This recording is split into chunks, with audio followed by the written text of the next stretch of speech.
ISP automation একটা বড় অংশ হচ্ছে কি কিভাবে একটা সমস্যা হবার আগেই সেটাকে প্রেডিক্ট করা। আর তার থেকে একটা বড় অংশ আমি যেটা দেখতে পাচ্ছি যে, যেকোনো একটা সার্ভিস ইন্ডাস্ট্রিতে যেটাকে আমরা বলি টিকেটিং সিস্টেম যে একটা টিকিট ফ্লো একটা জায়গা থেকে আরেকটা জায়গায় যাবে।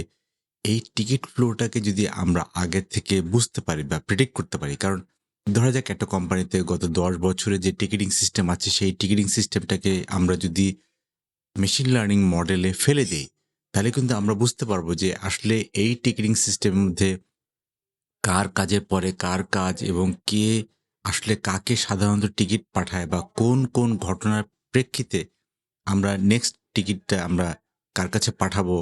এই টিকেটিং ফ্লোটা যদি হিউম্যান থেকে আমরা যদি মেশিন লার্নিং মডেলে পাঠাই, তাহলে কিন্তু এখানে একটা বড় লেভেলে একটা অটোমেশন হবে। যে অটোমেশনটাকে আমরা বলছি যে প্রেডিক্টিভ অটোমেশন। যে একটা সমস্যা হবার আগেই আমাদের কাস্টমার একটা প্রবলেম হবার আগেই আমি প্রেডিক্ট করতে পারবো যে এই কাস্টমারের এই প্রবলেমটা হতে পারে বা এই কাস্টমারের এই সমস্যাটা আমাকে আগে থেকেই সমাধান দিতে পারি।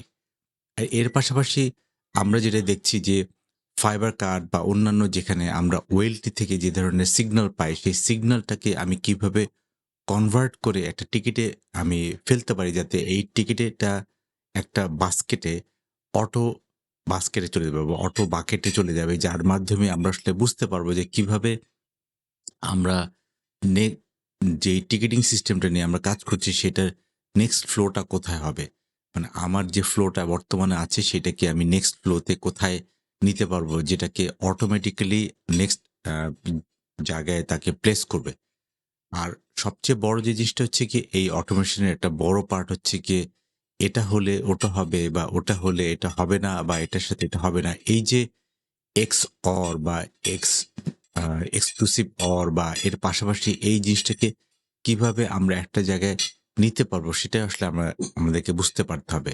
আর সেজন্যই এই অটোমেশন নিয়ে আমরা কথা বলছি যে কিভাবে আসলে হিউম্যান ইনভলভমেন্ট কম করে আমরা একটা সার্ভিস সেক্টরে আরো কাজ আমরা অটোমেট করতে পারি। সেটার জন্য আমাদের বেসিক একটা ওয়ার্কফ্লো সেটাকে কিভাবে অটোমেট করতে পারবো মেশিন লার্নিং দিয়ে এবং আমাদের পুরনো যে টিকেটিং সিস্টেমে পুরনো ডেটাকে আমি মেশিন লার্নিং মডেলে ফেলে কিভাবে এটাকে আরো প্রেডিক্টিভ অ্যানালিটিক্স এর মধ্যে ফেলা যায়। আজকে এ পর্যন্তই। থাকছেন তো সামনে।